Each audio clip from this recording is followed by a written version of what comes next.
Hello friends, आज की इस वीडियो में हम सीखने वाले हैं मल्टीपल प्राइस लेवल को जो है हम कैसे अपनी टैली के अंदर सेट कर सकते हैं, जिससे जो है रिटेलर हो चाहे होलसेलर हो या फिर कस्टमर हो, उनके लिए अगर हमने एक बार रेट सेट कर दिया तो हमें बार बार याद रखने की जरूरत नहीं पड़ेगी। जब भी हम उनकी एंट्री पास करेंगे वो टैली जो है ऑटोमेटिकली वहाँ पे उठा लेगी। तो यहाँ पे मैंने एक एक्सेल शीट बनाई हुई है, आपको देखने को मिल रहा है एयर कंडीशनर जो है एक आइटम मैंने यहाँ पे क्रिएट करी हुई है। अगर कोई रिटेलर इसके जो है 5 से कम पीस खरीदता है तो उसको जो है ये एसी 30,000 रुपये का पड़ेगा। उसके बाद अगर होलसेलर 5 से कम खरीदता है तो उसको 25,000 का पड़ेगा, और अगर कोई कस्टमर खरीदता है तो उसको जो है ये 35,000 का पड़ेगा। इसी तरह से अगर वो 5 या 10 पीस खरीदता है तो 30,000 का पड़ेगा, अगर कोई होलसेलर खरीदता है तो 25 का पड़ेगा, और अगर कोई कस्टमर खरीदता है तो उसको जो है ये 35,000 का पर पीस पड़ने वाला है। और साथ के साथ इनको जो है 2% डिस्काउंट मिलने वाला है। 10 से ज़्यादा खरीदता है तो 30,000 रुपये का रिटेलर को, होलसेलर को 25 का, और कस्टमर को जो है 35 का पड़ेगा। बट साथ के साथ इनको जो है 4% का डिस्काउंट भी यहाँ पे मिलने वाला है। तो इसको हम जो है प्रैक्टिकली करके देखते हैं। गेटवे ऑफ टैली पे आपने सबसे पहले आ जाना है, उसके बाद F12 आपने प्रेस करना है। उसके बाद यहाँ पे आपको शो मोर फीचर का एक ऑप्शन आपको देखने को मिल जाएगा, इसको आपने सिंपली यहाँ से यस कर देना है। नीचे वाला ऑप्शन भी यहाँ से आपने शो ऑल फीचर का जो है यस कर लेना है। उसके बाद नीचे की साइड आपने आ जाना है और यहाँ पे आपको एक ऑप्शन देखने को मिलेगा अनेबल मल्टीपल प्राइस लेवल। तो इस ऑप्शन पे आपने जो है एंटर प्रेस करके आ जाना है और इस ऑप्शन को यहाँ से आपने यस कर लेना है। उसके बाद नीचे की साइड जो है हमें डिस्काउंट का एक ऑप्शन देखने को मिल रहा है, जैसा कि हमारी शीट में भी डिस्काउंट हमने शो किया हुआ है। तो हमें जो है डिस्काउंट का ऑप्शन भी यहाँ पे यस करना होगा। तो इसके लिए आपने क्या करना है, फिर से नीचे आ जाना है, use discount column in invoice, इस ऑप्शन को भी यहाँ से आपने यस कर लेना है। उसके बाद आपने जो है कंट्रोल ए यहाँ पे प्रेस करना है, तो आप गेटवे ऑफ टैली पे आ जाओगे। उसके बाद यहाँ पे हमें एक आइटम क्रिएट करनी पड़ेगी जो हम सेल करने वाले हैं, जो कि हमारी एयर कंडीशनर है। इसके लिए हम आपने क्या करना है, सबसे पहले क्रिएट पे आना है, एंटर प्रेस करना है। उसके बाद आपने नीचे की साइड आ जाना है स्टॉक आइटम के अंदर और एंटर प्रेस करना है। इस पे एंटर प्रेस करने के बाद आपने अपनी आइटम क्रिएट कर लेनी है जो भी आप सेल करोगे। तो जैसे मैंने जो है सैमसंग का एसी जो है 1.5 टन का यहाँ पे सेल करना है, तो मैं यहाँ पे वो आइटम का नाम लिख देता हूँ। उसके बाद आपने क्या करना है, एंटर प्रेस करना है। एंटर प्रेस करने के बाद अंडर इसको आपने, अगर आपके पास बहुत सारी आइटम है जैसे एसी है, फ्रिज है, कूलर है, तो आपने यहाँ से उसकी कैटेगरी सेलेक्ट कर लेनी है। तो क्रेट पे मैं आता हूँ और यहाँ पे लिख देता हूँ एयर कंडीशनर। तो जिस भी कैटेगरी का आपका आइटम है, प्रोडक्ट है, वो आपने यहाँ पे कैटेगरी सेलेक्ट कर लेनी है, क्रिएट कर लेनी है। उसके बाद एंटर प्रेस करना है।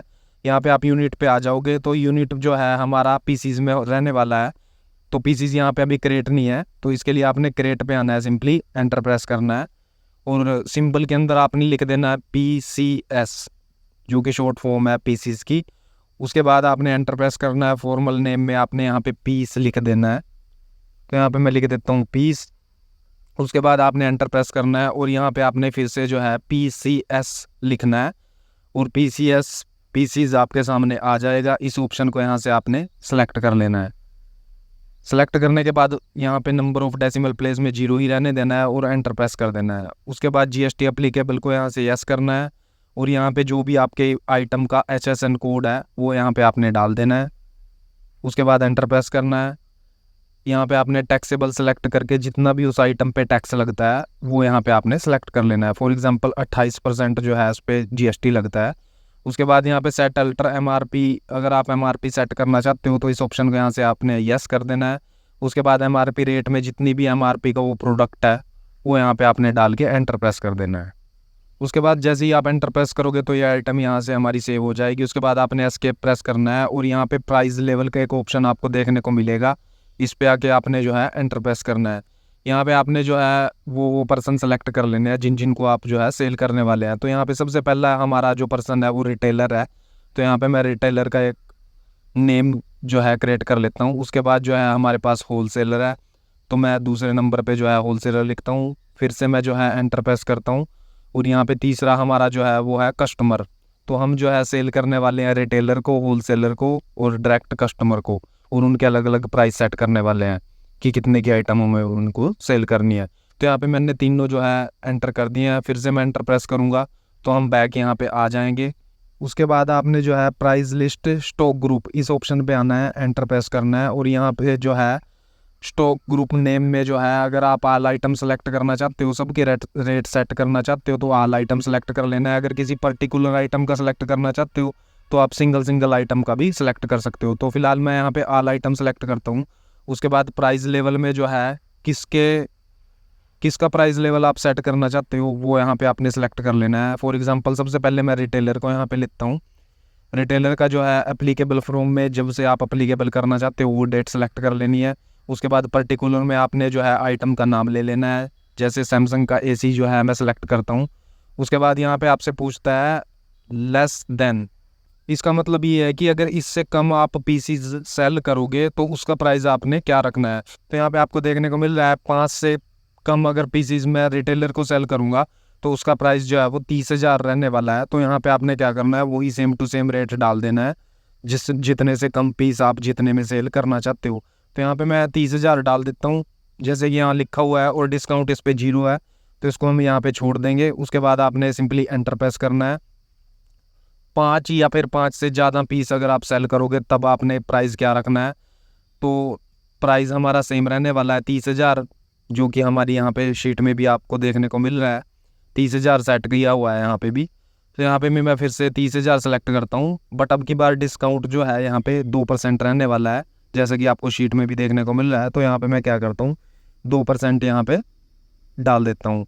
उसके बाद 10 या उससे ज़्यादा अगर पीस में रिटेलर को सेल करूँगा तो उसका प्राइस क्या रहने वाला है, यहाँ पे आपने वो सिलेक्ट करना है। तो 10 यहाँ पे सिलेक्ट करने के बाद आपने कुछ नहीं डालना, सिंपली एंटर प्रेस करना है और प्राइस में प्राइस डाल देना है। उसके बाद डिस्काउंट के अंदर आपने जो है डिस्काउंट डाल देना है, जितना भी आप डिस्काउंट देना चाहते हो। तो 4% यहाँ पे मैं सिलेक्ट करता हूँ।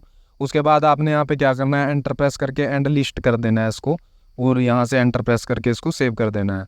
सेव करने के बाद फिर से आपने यहाँ पे ऑल आइटम सेलेक्ट करनी है, एंटर प्रेस करना है, और यहाँ पे अब की बार जो है हम होल सेलर को सिलेक्ट करने वाले हैं। उसके बाद डेट आपने सेलेक्ट कर लेनी है, आइटम नेम में आइटम नेम सेलेक्ट कर लेनी है पर्टिकुलर के अंदर। उसके बाद लेस देन सेम प्रोसीजर आपने करना है, जैसे कि मैंने आपको पीछे बताया था 5 पीस से कम सेल करेंगे तो उसका रेट क्या रहने वाला है। तो यहाँ पे 5 पीस से अगर कम हम सेल करेंगे होल सेलर को तो 25,000 रुपये में हम ये सेल करेंगे। उसके बाद डिस्काउंट इस पर 0 रहेगा, जो कि हमारी शीट में भी आपको देखने को मिल रहा है। उसके बाद अगर हम 5 या फिर 5 से ज़्यादा पीस सेल करेंगे बट वो 10 से कम होंगे तो उसका प्राइस भी जो है हमारे पास 25,000 रुपये पर पीस रहने वाला है। तो यहाँ पे आपने जो है वो सिलेक्ट कर लेना है। उसके बाद डिस्काउंट इस पर जो रहने वाला है वो 2% है। 10 या 10 से ज़्यादा अगर हम पीस सेल करेंगे तो वहाँ पे आपने क्या करना है, प्राइस हमारा सेम रहने वाला है 25,000 रुपये, और डिस्काउंट यहाँ पे जो है वो 4% हो जाएगा हमारा, जैसा कि यहाँ पे शीट में भी आपको देखने को मिल रहा है। तो आपने उसी हिसाब से यहाँ पे डिस्काउंट डाल देना है, एंटर प्रेस करना है, एंड ऑफ लिस्ट करना है इसको और सेव कर देना है। इसी तरह से फिर से ऑल आइटम सेलेक्ट करनी है। अब की बार हम जो है डायरेक्ट कस्टमर को यहाँ पे सेलेक्ट करेंगे। उसके बाद एंटर प्रेस करेंगे, आइटम नेम में आइटम नेम सेलेक्ट करेंगे। 5 से कम पीस अगर सेल कर रहे हैं तो 5 यहाँ पे ले लेंगे। रेट जो है कस्टमर को डायरेक्ट 35,000 पर पीस रहने वाला है, तो यहाँ पे मैं 35,000 सेलेक्ट करता हूँ। इसी तरह से अगर वो 5 या 5 से ज़्यादा पीस बट 10 से कम अगर परचेज़ करता है तो 2% उस पर डिस्काउंट मिलेगा, रेट उसका सेम रहेगा। 10 या उससे ज़्यादा अगर पीस वो परचेज़ करेगा तो रेट सेम रहेगा, बट 4% उसको डिस्काउंट हम यहाँ पे देने वाले हैं। उसके बाद आपने एंटर प्रेस करके इसको जो है यहाँ से सेव कर देना है, और यहाँ पे आपने एस्केप प्रेस करके बैक आ जाना है। उसके बाद हम लेज़र क्रिएट करेंगे, तो लेज़र पे आके मैं एंटर प्रेस करता हूँ। यहाँ पे लेज़र जो है सबसे पहला हमारा होने वाला है रिटेलर का। तो यहाँ पे मैं क्या करता हूँ, बंदे का नाम लिखता हूँ पार्टी का अपनी, और इसके ब्रैकेट में जो है आर लिख देता हूँ मैं, जिससे मुझे पता रहे कि ये रिटेलर है। उसके बाद एंटर प्रेस करके अंडर इसको आपने सन्डे डेटर के रखना है। बिल बाय बिल अगर आप मेंटेन करना चाहते हो तो यस कर देना है। एड्रेस में आपने इस पार्टी का प्रॉपर एड्रेस डाल देना है। उसके बाद अगर जीएसटी नंबर इसके पास है तो रेगुलर सेलेक्ट करके यहाँ पे इस पार्टी का जीएसटी नंबर आपने डाल देना है। तो यहाँ पे मैं इसका जीएसटी नंबर डाल देता हूँ। मान के चलता हूँ ये जो मेरी पार्टी है, जो रिटेलर है, ये जिसको मैं सेल करूँगा, इसके पास जीएसटी नंबर है, तो इसका जीएसटी नंबर यहाँ पे मैं डाल देता हूँ। जीएसटी नंबर डालने के बाद जो है एंटर प्रेस करके इसको मैं यहाँ से सेव कर देता हूँ। और पार्टी मेरी जो है ये हरियाणा के ही रहने वाली है, और कंपनी जो मैंने बनाई है वो भी हरियाणा की है। उसके बाद दूसरा लेज़र क्रिएट कर लेते हैं। तो दूसरा लेज़र हमारा जो है वो होल सेलर का रहने वाला है।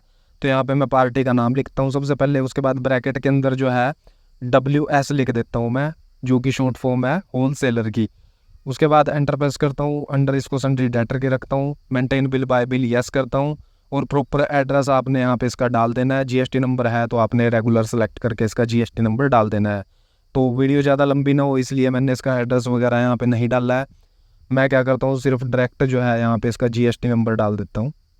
जीएसटी नंबर डालने के बाद एंटर प्रेस करके इसको यहाँ से मैं लेज़र को सेव कर देता हूँ। लेज़र सेव करने के बाद अगला लेज़र हमारा होने वाला है डायरेक्ट कस्टमर का। तो यहाँ पे मैं एक नाम सेलेक्ट कर लेता हूँ, जैसे कि रजत बजाज जो है मेरा एक कस्टमर है। तो उसका नाम लिखने के बाद यहाँ पे ब्रैकेट में मैं सी लिख देता हूँ, जो कि शॉर्ट फॉर्म है कस्टमर की। उसके बाद मैं एंटर प्रेस करता हूँ, और ये पार्टी जो है मेरी अनरजिस्टर्ड है, तो यहाँ पे मैं अनरजिस्टर्ड इसको सेलेक्ट करता हूँ और एंटर प्रेस करके इस लेज़र को यहाँ से सेव कर देता हूँ। अब तीसरा लेज़र हमारा होने वाला है सेल का। तो सेल मैं यहाँ पे सिलेक्ट करता हूँ, अंडर इसको रखता हूँ सेल अकाउंट्स के। उसके बाद इस ऑप्शन को यहाँ से नोट एप्लीकेबल करता हूँ, जीएसटी एप्लीकेबल में यहाँ पे मैं यस करता हूँ। उसके बाद यहाँ पे जो है नेचर ऑफ ट्रांजैक्शन को नोट एप्लीकेबल करके यहाँ पे टैक्सेबल सेलेक्ट करता हूँ, और यहाँ पे जो है 28% टैक्स सेलेक्ट कर लेता हूँ, क्योंकि आइटम जो है मेरी वो 28% की है। उसके बाद यहाँ पे गुड्स सेलेक्ट करके इसको सेव कर देता हूँ। इसी तरह से यहाँ पे जीएसटी के लेज़र भी मैं क्रिएट कर लेता हूँ। CGST आउटपुट 14% रहने वाला है। उसके बाद अंडर इसको जो है ड्यूटी एंड टैक्सेस के मैं रखता हूँ, जीएसटी यहाँ पे सेलेक्ट करता हूँ, और यहाँ पे सेंट्रल टैक्स सेलेक्ट करके जीएसटी रेट डाल देता हूँ 14%। नॉर्मल राउंडिंग करके इसको एंटर प्रेस करके सेव कर देता हूँ। इसी तरह से हम दूसरा लेज़र भी बना लेते हैं, जो कि हमारा होने वाला है SGST output 14%। Duty and taxes के अंडर इसको रखते हैं, जीएसटी सेलेक्ट करते हैं, यहाँ पे स्टेट टैक्स सेलेक्ट करते हैं, उसके बाद रेट डाल देते हैं कितने परसेंट है, 14% है, और यहाँ पे एंटर प्रेस करके इसको यहाँ से सेव कर देते हैं। उसके बाद एस्केप प्रेस करके मैं गेटवे ऑफ टैली पे आ जाता हूँ। यहाँ पे मैं आता हूँ वाउचर के अंदर, एंटर प्रेस करता हूँ। सेल वाउचर आपने यहाँ पे सेलेक्ट कर लेना है, जो कि मेरा पहले से ही सिलेक्टेड है। सबसे पहले यहाँ पे मैं लेता हूँ अपना रिटेलर को, तो जिसके ब्रैकेट में मैंने R लिखा हुआ था। उसके बाद एंटर प्रेस करता हूँ। प्राइस लेवल में आपने यहाँ पे रिटेलर सेलेक्ट करना है। उसके बाद सेल लेज़र के अंदर सेल सेलेक्ट करना है। नेम ऑफ आइटम में आपने जो है आइटम सेलेक्ट कर लेनी है, जो कि AC था हमारा।